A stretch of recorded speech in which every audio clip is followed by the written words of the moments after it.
Assalamualaikum warahmatullahi wabarakatuh. Bismillahirrahmanirrahim. Alhamdulillahi rabbil alamin. Lahun ni'matu wa lahul fadlu wa lahul thana'ul hasan. Salawatullahil baril rahim wal malaikatil muqarrabin ala sayyidina wa qurrati a'yunina Muhammadin thahal amin wa ala alihi wa ashabihi thayyibin at-tahirin. Allahumma la sahla illa ma ja'altahu sahla wa anta ya hayyu ya qayyum taj'alul hazna idza syi'ta sahla. Allahumma 'allimna ma jahilna wa dhakkirna ma nasina wa zidna 'ilma wa na'udzu bika min hali ahli an-nar. Bapak-bapak, ibu-ibu, jamaah salat subuh Masjid Al-Manar yang semoga kita semuanya dirahmati oleh Allah Subhanahu wa taala. Alhamdulillah, puji syukur kita haturkan kepada Allah Subhanahu wa taala yang telah senantiasa memberikan nikmat iman, nikmat Islam, kesehatan, kekuatan, taufik serta hidayahnya kepada kita semuanya, sehingga kita bisa menghadiri majelis yang insyaallah taala penuh berkah ini, yaitu majelis ilmu agama. Salawat serta salam semoga selalu tercurah limpahkan kepada baginda Nabi besar Muhammad sallallahu alaihi wasallam.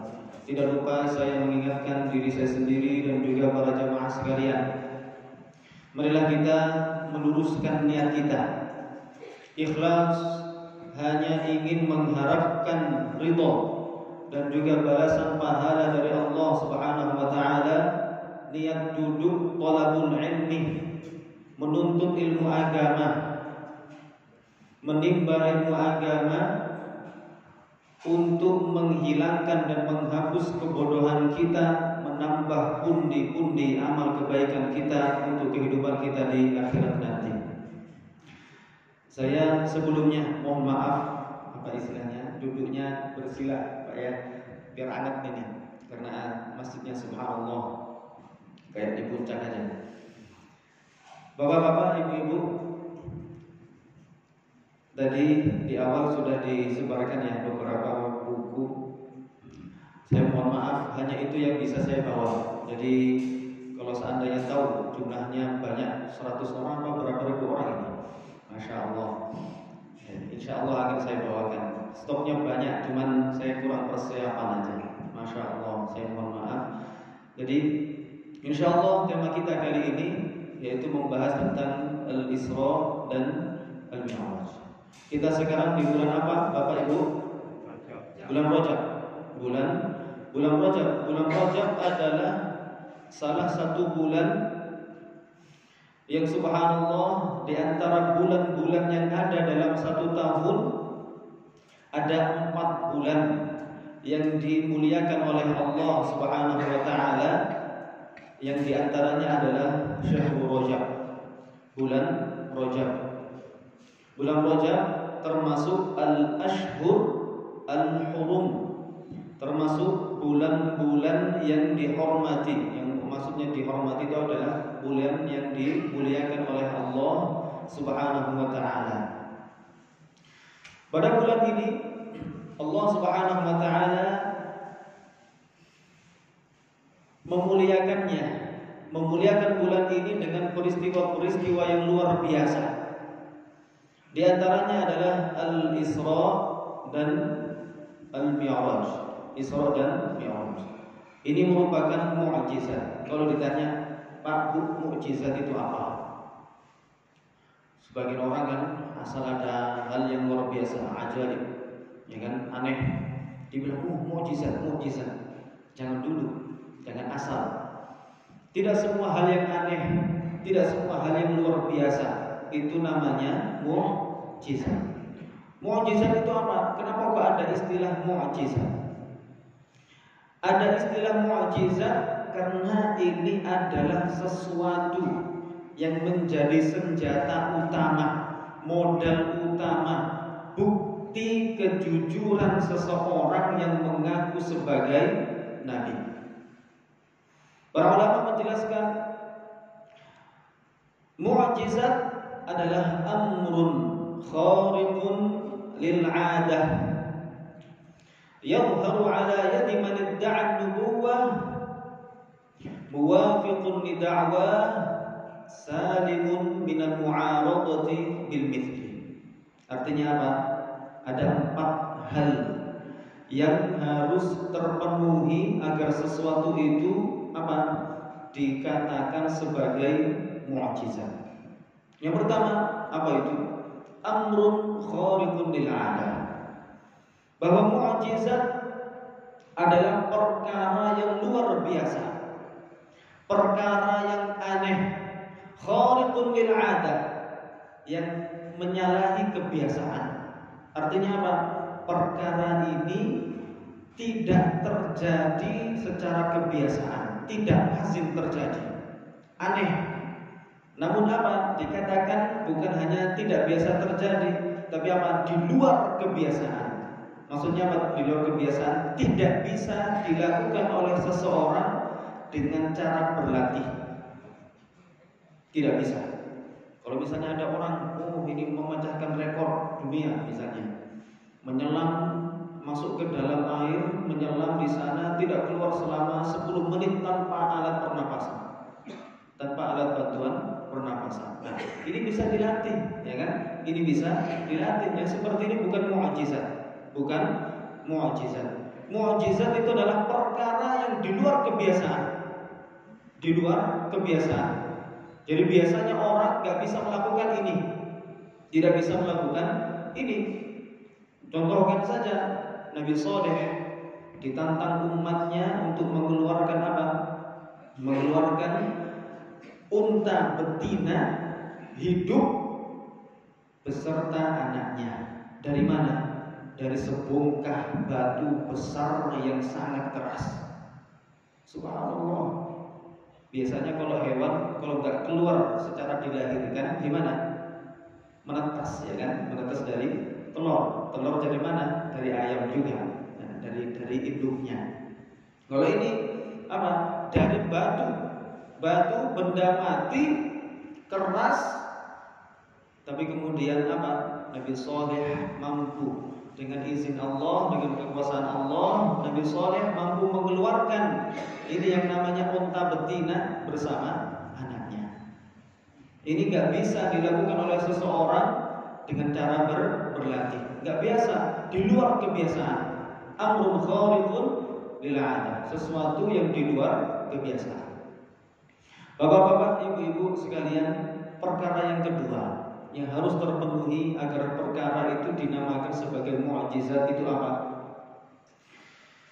Yaitu mukjizat adalah perkara luar biasa yang 'ala man idda'a nubuwah, yang muncul dari seseorang yang mengaku sebagai nabi. Kalau ada orang pesulap misalnya, nah pesulap, kemudian apa? Dia menampilkan apa? Perkara-perkara yang subhanallah aneh, bisa terbang, bisa apa namanya, nggak mempan dibacok dan sebagainya. Nah, ini perkara luar biasa. Tapi apa? Apakah dia mengaku sebagai nabi? Tidak. Mengaku sebagai nabi? Tidak. Dajjal nanti akan muncul di hari akhir. Apa? Dia akan mengaku sebagai Tuhan. Menampilkan kepada umat manusia sekian hal yang luar biasa.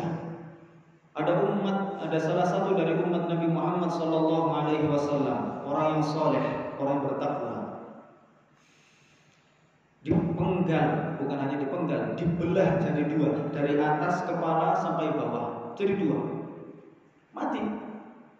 Kemudian apa? Disatukan lagi sama Dajjal, hidup. Nah, ini apa?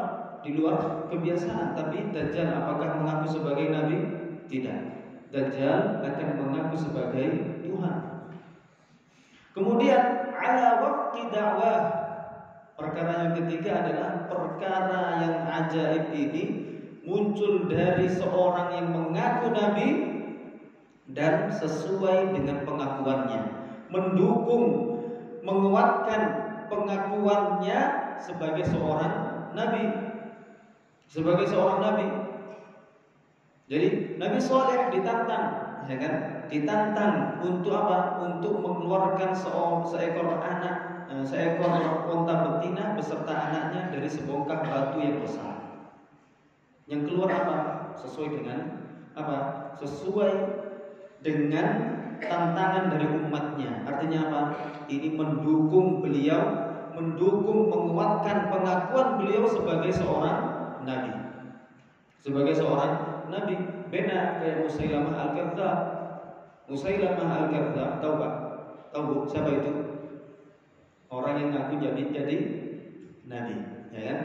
Dia semasa hidupnya mengaku menjadi nabi, akhirnya umat Islam ketika itu yang mendengar dakwah dia, apa istilahnya? Kemudian apa? Ada di antara umat manusia ketika itu datang kepada dia, buktikan kalau engkau mengaku sebagai nabi, ini ada orang buta sebelah.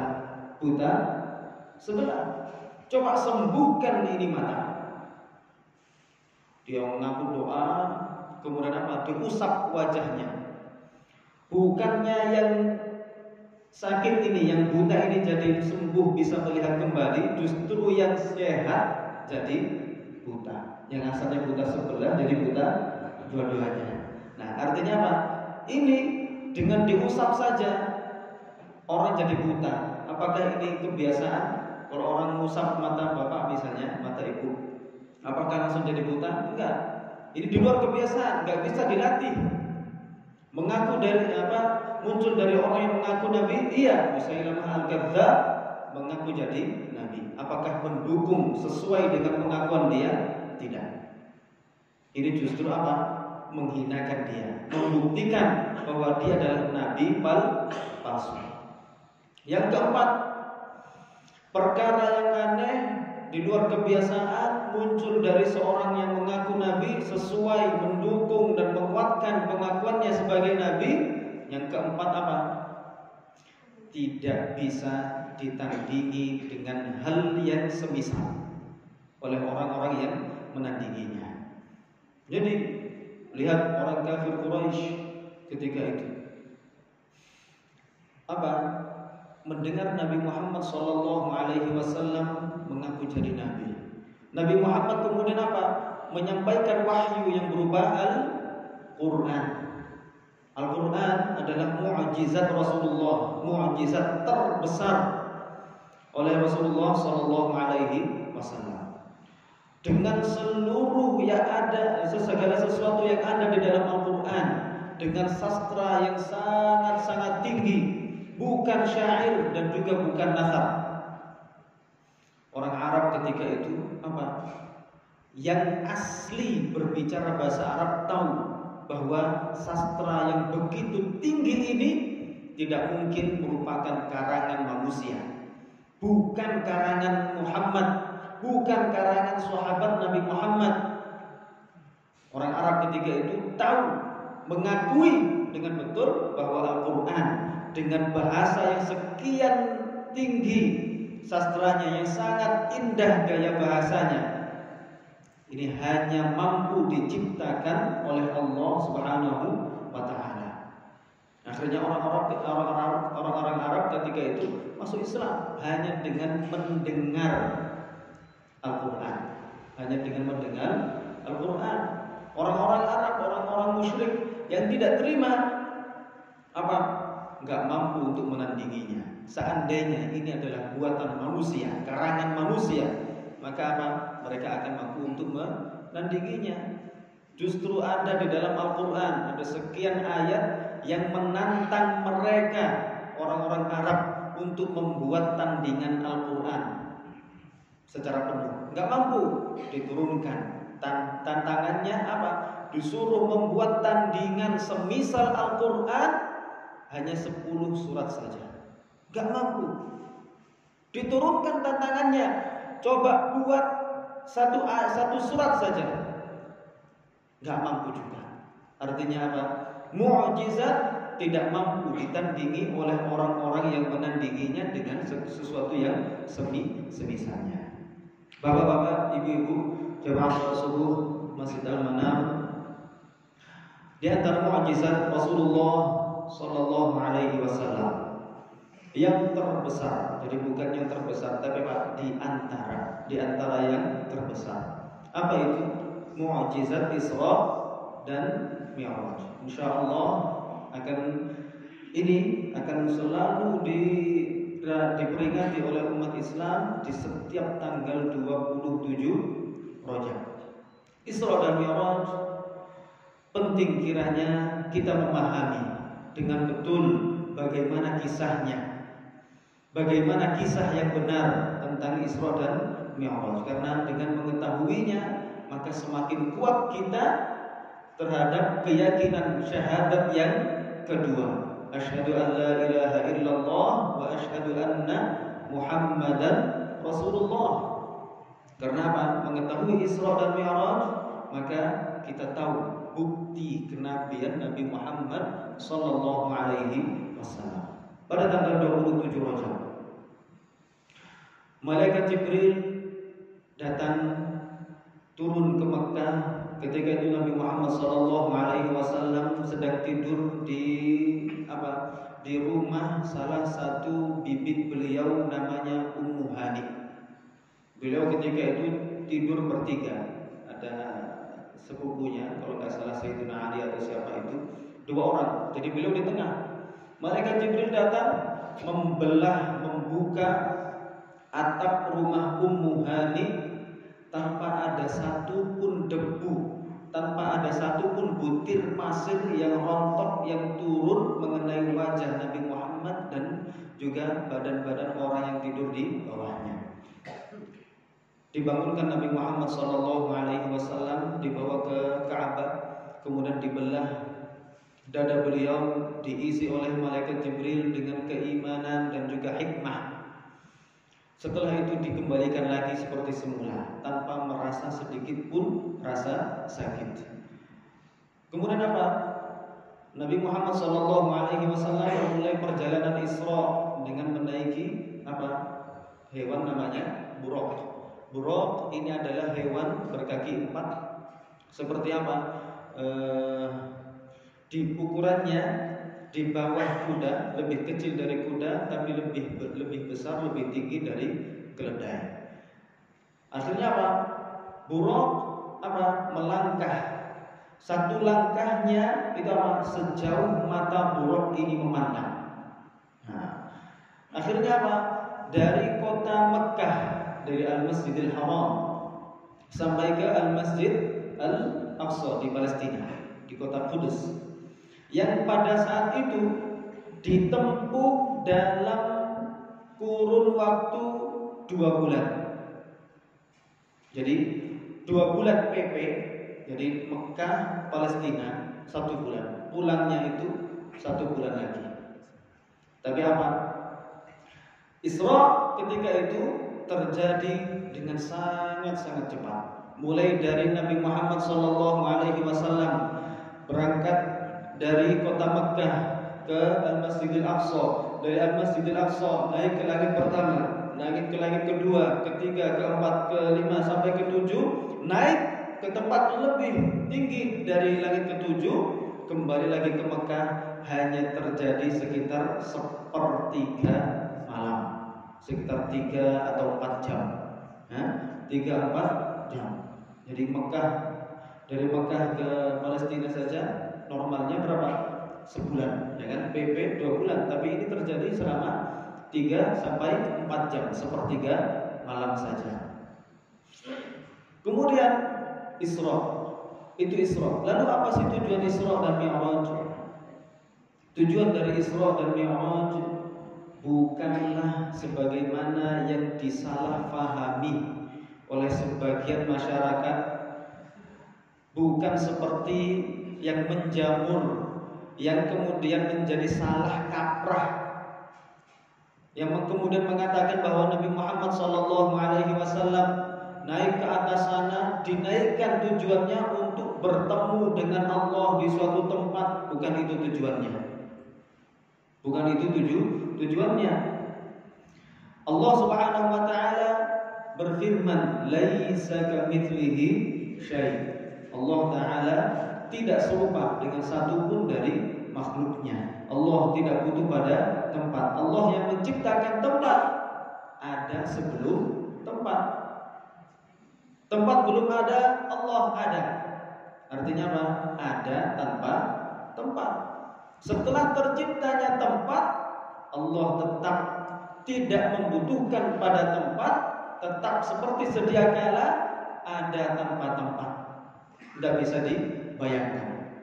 Allah bukan ada di arah atas, bukan bersemayam di arsy, bukan berada di surga seperti keyakinan orang-orang Nasrani yang mengatakan Tuhan Bapa yang ada di surga. Bukan di langit sebagaimana keyakinan orang-orang Yahudi yang mengatakan Allah Tuhan mereka itu ada di langit. Tidak berada di Ka'bah, bukan berada di Ka'bah, dan juga bukan di masjid. Kita mengatakan Ka'bah Baitullah, kita mengatakan masjid rumah Allah, bukan berarti Allah tinggal di dalam Ka'bah, bukan berarti Allah tinggal di dalam masjid. Gak ada yang namanya Allah alamat masjid, alamat mana Ka'bah, gak ada, tidak ada. Allah tidak di langit. Lalu kita kan ketika doa mengarahkan tangan kita ke atas, ke langit. Ini apa? Kata sebagian orang ini menunjukkan bahwa Allah di atas. Bukan. Para ulama mengatakan kita berdoa menengadahkan tangan kita ke atas, ke arah atas, ke langit. Tujuannya adalah karena langit itu mahbitul rahmati wal barakat, tempat diturunkannya rahmat dan juga berkah. Allah Ta'ala berfirman di dalam Al-Quran, "Wa fis samai rizqukum wa ma tu'adun." Di langitlah rizki-rizki kalian dan hal-hal yang kalian dijanjikan oleh Allah Subhanahu wa taala. Artinya apa? Di sana adalah mahbitur rahmat wal barakat, tempat turunnya rahmat, tempat turunnya berkah. Oleh karenanya, setelah rahmat turun mengenai tangan kita, apa yang kita lakukan setelah doa? Mengusapkan tangan kita ke wajah kita, ke badan kita, ke sekujur tubuh kita. Biar apa? Biar rahmat ini, berkah ini mengenai seluruh tubuh kita. Coba kalau misalnya tujuannya menunjuk karena Allah ada di arah atas, lalu apa hikmahnya kita mengusapkan tangan kita setelah doa ke wajah, ke badan kita? Gak ada hikmahnya. Begitu juga ketika orang sholat menghadap ke Ka'bah, menghadap ke kiblat kita ke Ka'bah, bukan berarti Allah ada di Ka'bah, bukan berarti Allah ada di arah antara orang yang sholat dengan Ka'bah, bukan. Jadi apa? Allah Ta'ala ada tanpa tempat. Allah tidak di langit. Karena Allah tidak di langit, maka apa?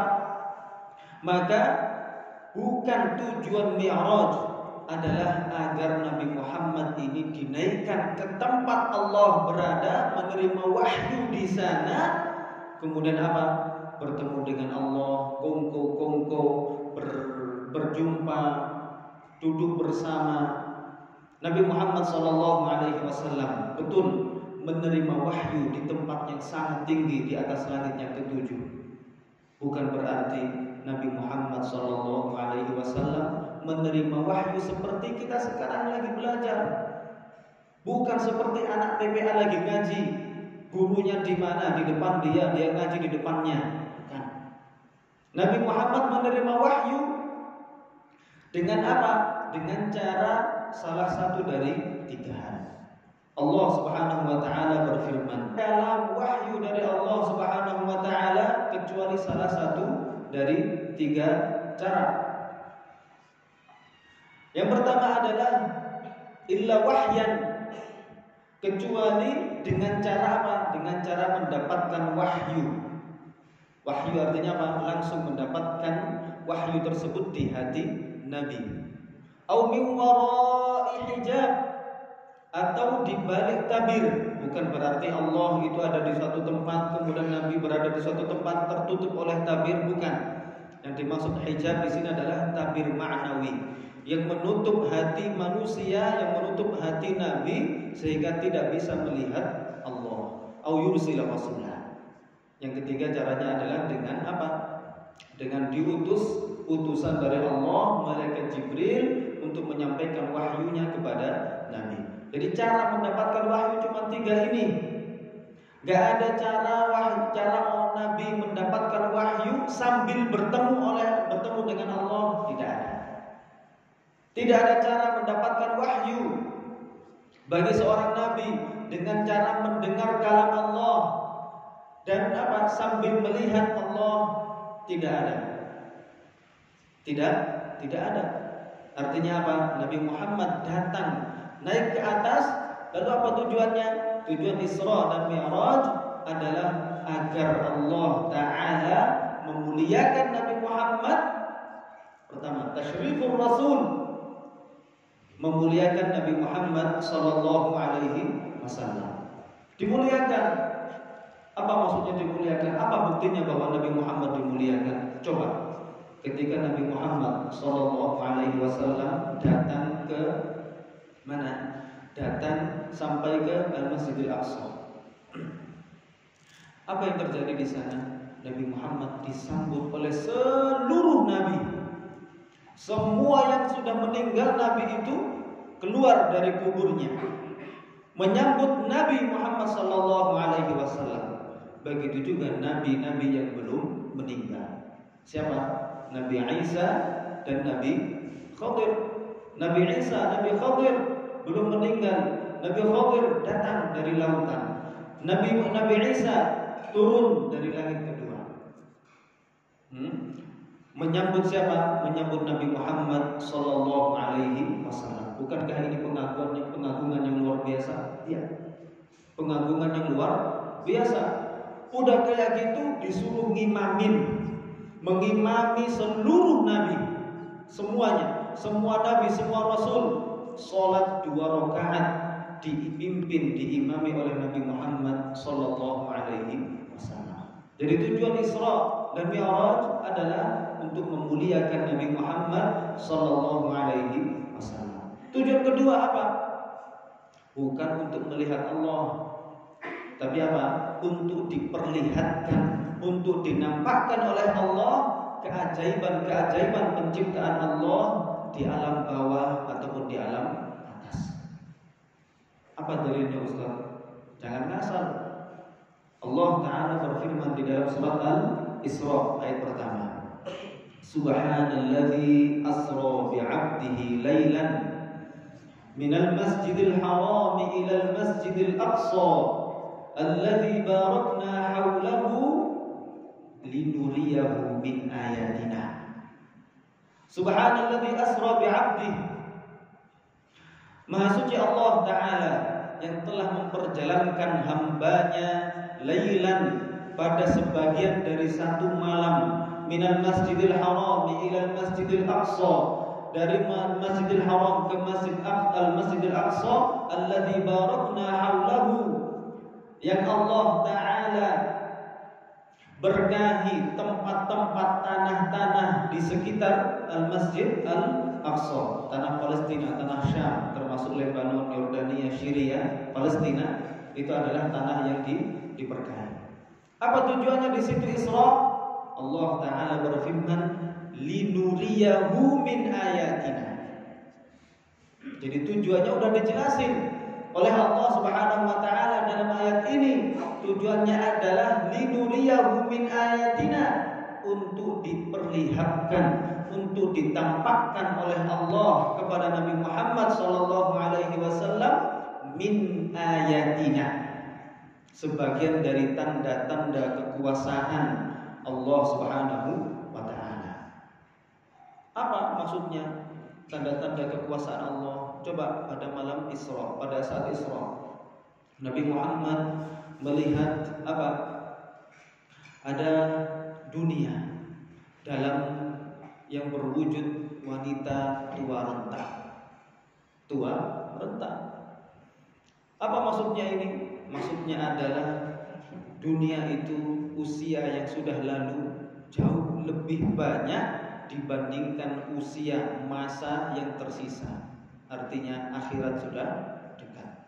Pada saat Isra, Nabi Muhammad SAW mencium bau yang begitu harum dari makam seorang wanita yang bertakwa, yang solehah. Siapa itu? Masyidah, tukang sisir putri Fir'aun.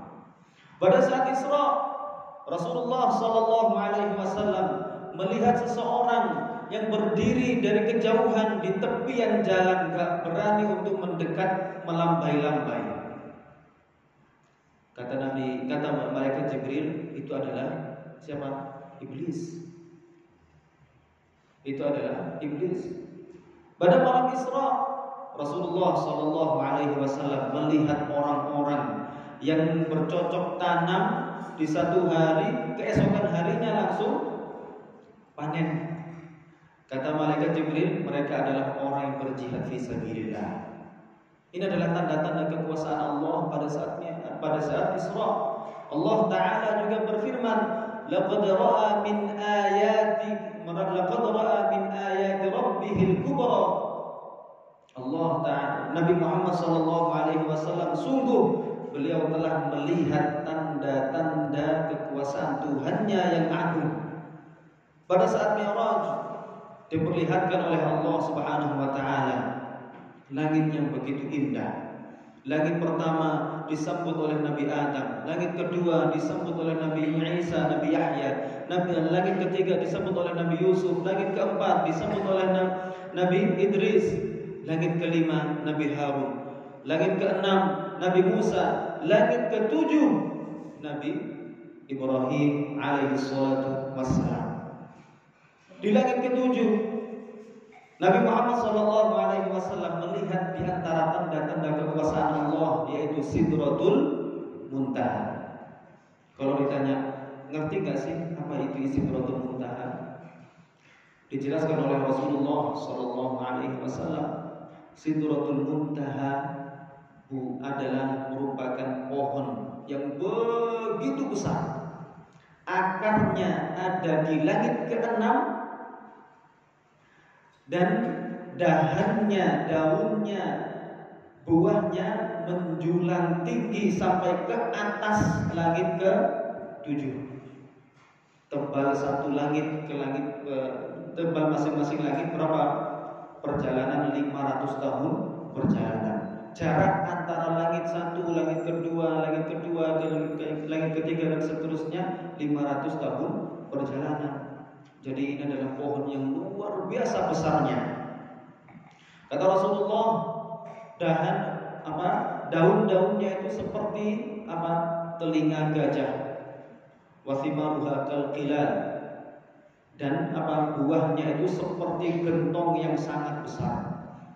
Kemudian Nabi Muhammad SAW menjelaskan, ketika Sidratul Muntaha ini dikelilingi oleh kupu-kupu yang emas yang sangat indah, maka di sini tidak ada satupun manusia yang mampu untuk menggambarkan betapa indahnya Sidratul Muntaha.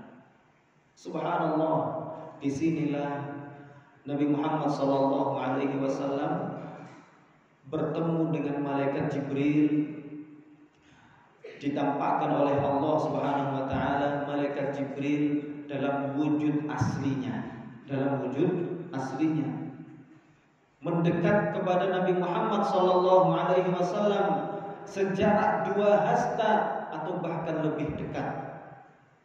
Inilah yang dimaksud dalam ayat, gimana itu Pak? Kok lupa saya? Subhanallah. Hatta thumma dana fatadalla hatta kada thumma dana fatadalla. Gimana adanya itu? Hatta kana qaba qausaini aw adna. Thumma dana fatadalla artinya apa? Yang mendekat, yang menjadi lebih dekat itu kepada Nabi Muhammad, bukan Allah. Yang dimaksud di sini adalah malaikat Jibril. Yang dimaksud di sini adalah malaikat Jibril. Hal ini sebagaimana dijelaskan oleh Al-Imam Muslim dalam kitab sahihnya ini, bahwa Sayyidah Aisyah menjelaskan bahwa beliau adalah orang yang pertama kali bertanya kepada Nabi Muhammad sallallahu alaihi wasallam tentang ayat ini. Beliau mengatakan, "Ana awwalu hadhihi ummah." Aku adalah umat yang pertama di antara umat ini. Sa'ala an dzalika Rasulullah, yang bertanya tentang apa? Tentang ayat walaqad ra'ahu nazlatan ukhra 'inda sidratil muntaha. Walaqad ra'ahu nazlatan ukhra 'inda sidratil muntaha. Nabi Muhammad telah melihatnya untuk kedua kalinya di Sidratul Muntaha. Melihatnya ini siapa? Malaikat Jibril. Kemudian apa? Sayyidah Aisyah beliau mengatakan bahwa aku adalah umat yang pertama di antara umat ini, pertama Rasulnya bertanya kepada Rasulullah tentang ayat ini. Kemudian dijelaskan oleh Rasulullah, faqala innama huwa Jibril. Dia adalah malaikat Jibril. Lam arahu ala suratihi allati khuliqa 'alaiha ghayra hataini al-marratain. Kata Rasulullah, saya belum pernah melihat malaikat Jibril dengan bentuk yang diciptakan oleh Allah Subhanahu wa taala, dengan bentuk aslinya, kecuali dua kali ini saja. Kata Rasulullah, "Ra'aituhu munhabitan minas sama." Saya melihat malaikat Jibril turun dari langit. Saddan 'udhu khalqihi ma bainas samai ilal ardh. Jadi apa? Ukuran malaikat Jibril begitu besar. Malaikat Jibril apa ukurannya? Menutup antara langit dan bumi. Subhanallah. Malaikat Jibril dijelaskan oleh para ulama mempunyai 600 sayap. Bukan 600 bulu, 600 sayap. Bukan 2 sayap 600 bulu, bukan, tapi 600 sayap. Malaikat itu adalah makhluk Allah yang mempunyai sayap. Malaikat Jibril mempunyai 600 sayap. 600 sayap ini yang dikepakkan oleh malaikat Jibril untuk kali pertama itu hanya 2 sayap saja. Hanya dengan 2 sayapnya malaikat Jibril mampu menutupi antara ufuk timur sampai ufuk barat, memenuhi antara langit dan bumi. Subhanallah. Bagaimana dengan 598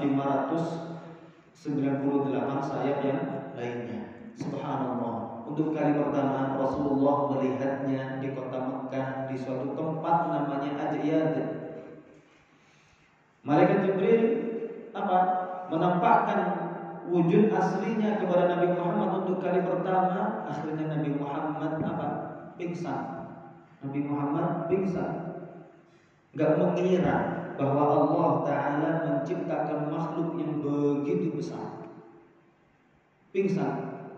Kemudian malaikat Jibril turun dalam wujud manusia tanpa alat kelamin laki-laki, dalam wujud manusia laki-laki tanpa alat kelamin laki-laki, mendekat Nabi Muhammad SAW.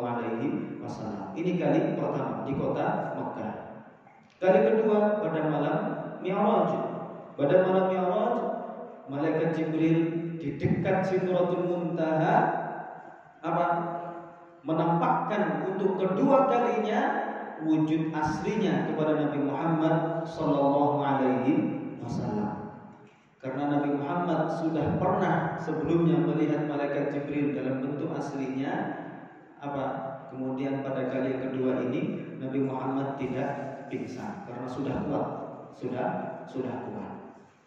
Jadi inilah yang dimaksud dalam ayat tersebut. Laqad ra'a min ayati rabbihil kubra wa laqad ra'ahu nazlatan ukhra 'inda sidratil muntaha thumma dana fatadalla hatta kada qausaini aw adna. Nabi Muhammad sallallahu alaihi wasallam melihat malaikat Jibril 'inda sidratil muntaha, di dekat Sidratul Muntaha, hatta walaqad ra'ahu nazlatan ukhra 'inda Sidratil Muntaha. Untuk kedua kalinya. Kemudian apa dijelaskan? Tsumma dana fatadalla, kemudian mendekat, kemudian semakin dekat hatta kada qausaini aw adna, sehingga secara apa? Secara dua hasta kemudian lebih dekat lagi. Subhanallah. Jadi yang bertemu dengan Nabi Muhammad di malam Mi'raj itu adalah malaikat Jibril, bukan Allah. Di antara tanda lagi, bukti lagi yang dijelaskan oleh Rasulullah SAW adalah satu hadis yang beliau bersabda di situ, la tufaddiluni ala Yunus bin Matta, la tufaddiluni ala Yunus bin Matta, janganlah kalian mengagungkanku, melebih-lebihkanku dari Nabi Yunus bin Matta. Apa maksudnya? Para ulama menjelaskan Nabi Yunus di mana dikirim oleh Allah, dikirim oleh Allah ke dasar lautan di dalam perut ikan yang sangat besar, ya kan? Jauh di dasar lautan. Nabi Muhammad diangkat oleh Allah Subhanahu wa taala ke Sidratul Muntaha dan bahkan lebih tinggi lagi dari Sidratul Muntaha. Nabi Muhammad menjelaskan, jangan kalian agungkan aku dari Nabi Yunus bin Matta. Karena apa? Karena sekedar aku diangkat oleh Allah ke atas langit ketujuh dan Nabi Yunus diturunkan oleh Allah ke dasar lautan. Artinya apa? Jangan kalian menganggap bahwa aku ini lebih dekat kepada Allah, semakin dekat kepada Allah karena aku ke arah atas dan Allah ada di arah atas. Bukan. Nabi Yunus ketika diturunkan oleh Allah Subhanahu wa taala ke dasar lautan tidak lebih jauh posisinya, tidak lebih jauh daripada Nabi Muhammad SAW ketika beliau dinaikkan, dimi'rajkan oleh Allah ke atas langit yang ketujuh. Kemudian sebagian juga hal yang marah, yang mungkin anggapan ini adalah anggapan yang enggak benar, anggapan yang keliru. Apa itu? Bacaan tahiyat. Sebagian orang menganggap bacaan tahiyat itu sudah ada pada malam Mi'raj. Bacaan tahiyat itu diambil dari apa?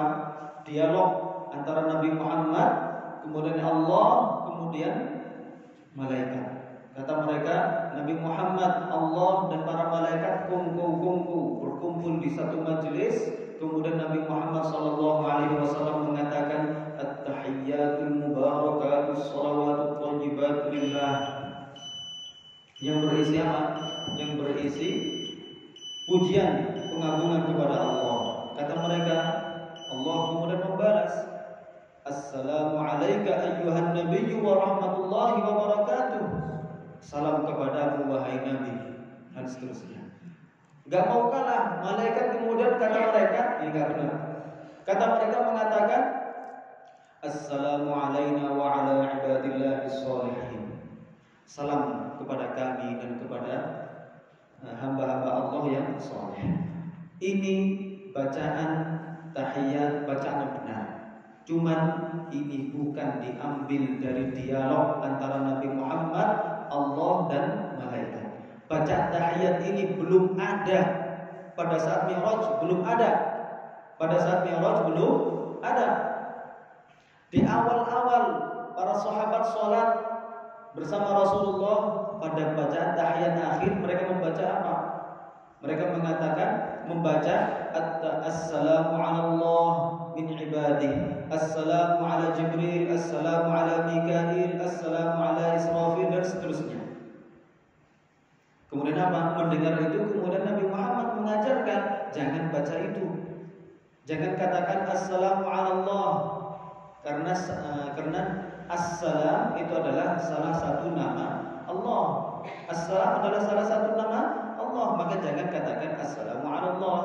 Lalu diajarilah oleh Rasulullah bacaan tahiyat, di antaranya adalah yang selama ini kita pelajari, at-tahiyyatul mubarakatus shalawatut thayyibat lillah, assalamu alayka ayyuhan nabiyyu wa rahmatullahi wa barakatuh, assalamu alayna wa ala ibadillahis shalihin. Jadi ini baru ada setelah malam Mi'raj, bukan langsung beberapa waktu setelahnya. Jadi seperti itu. Saya kira cukup demikian. Barangkali ada mau pertanyaan atau gimana Ustaz? Kalau mau ada yang mau bertanya, monggo silahkan.